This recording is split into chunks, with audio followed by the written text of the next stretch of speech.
नमस्कार, अमर उजाला.com में आपके साथ मैं प्रणय उपाध्याय। बात करेंगे जम्मू कश्मीर की। जम्मू कश्मीर में भड़की आतंकी घटनाओं की आग को काबू में लाने के लिए अब सेना और सुरक्षा एजेंसियां नई रणनीति के साथ कार्रवाई करेंगी। जम्मू कश्मीर के डोडा में हुई आतंकी मुठभेड़ में एक कैप्टन की शहादत के बाद रक्षा मंत्री राजनाथ सिंह ने सैन्य मुख्यालय में एक बड़ी और अहम बैठक बुलाई। इस बैठक में कई बड़े और अहम फैसले लिए गए हैं। सुरक्षा हालात की समीक्षा के साथ साथ इस बैठक में आतंकी घटनाओं की रोकथाम के लिए पारंपरिक और गैर पारंपरिक सभी उपायों और विकल्पों पर विचार किया गया।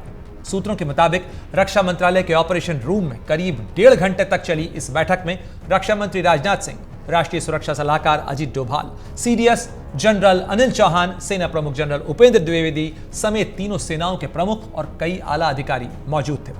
साथ ही इस बैठक में आईबी और रॉ समेत खुफिया एजेंसियों के प्रमुखों को भी बुलाया गया था।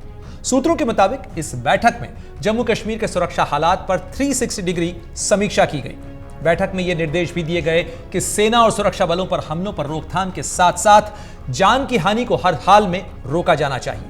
आपको बता दें कि बीते कुछ महीनों के दौरान सेना और सुरक्षा बलों पर आतंकी हमलों की घटनाएं लगातार बढ़ी हैं और इसको लेकर सरकार से लेकर पूरे देश में हर किसी को चिंता है। चिंता की बात यह भी है कि बड़ा इजाफा जम्मू के इलाके में हो रहा है।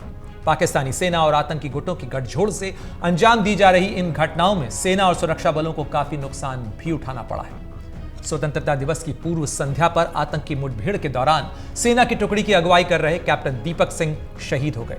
सेना की व्हाइट नाइट कोर की तरफ से दी गई जानकारी के मुताबिक डोडा के आसार इलाके में शिवगढ़ धार क्षेत्र में कैप्टन दीपक टुकड़ी की अगुवाई कर रहे थे। इसी दौरान मुठभेड़ में वो घायल हुए। उन्हें फौरन मिलिट्री हॉस्पिटल में शिफ्ट किया गया, लेकिन उन्हें बचाया नहीं जा सका।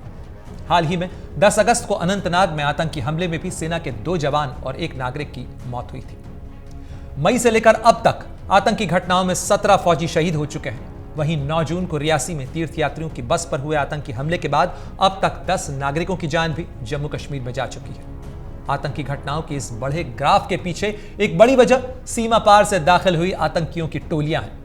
इन आतंकियों के साथ हुई मुठभेड़ के बाद जो बरामदगियां हुई हैं वो बताती हैं कि ये आतंकी M4 जैसे आधुनिक हथियारों और ट्रेनिंग के साथ दाखिल हुए हैं। छोटे छोटे समूहों में जम्मू और कश्मीर के कई इलाकों में ये आतंकी फैले हुए हैं और सेना और सुरक्षा बलों को निशाना बना रहे हैं। मगर रक्षा मंत्रालय की बैठक में आतंकियों की इसी रणनीति को मात देने के उपायों पर भी चर्चा हुई और कई अहम फैसले लिए गए।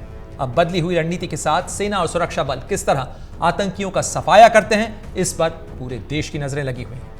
अगर आप ये वीडियो YouTube पर देख रहे हैं तो हमारे चैनल को सब्सक्राइब करें और बेल आइकन को दबाना ना भूलें। अगर आप Facebook पर ये वीडियो देख रहे हैं तो हमारे पेज को लाइक करें।